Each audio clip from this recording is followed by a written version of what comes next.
చేతిలోన పట్టాడు శూలము సాంబయ్య ఆడి శివ తాండము చేతిలోన పట్టాడు శూలము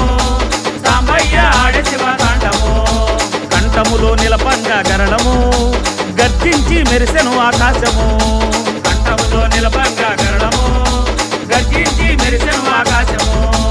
నాగేంద్రహారాయ త్రిలోచనాయ భస్మాంగరాగాయ మహేశ్వరాయ నాగేంద్రహారాయ త్రిలోచనాయ భస్మాంగరాగాయ మహేశ్వరాయ నిత్యాయ శుద్ధాయ దిగంబరాయ తస్మై నకారాయ నమః శివాయ నిత్యాయ శుద్ధాయ దిగంబరాయ తస్మై నకారాయ నమః శివాయ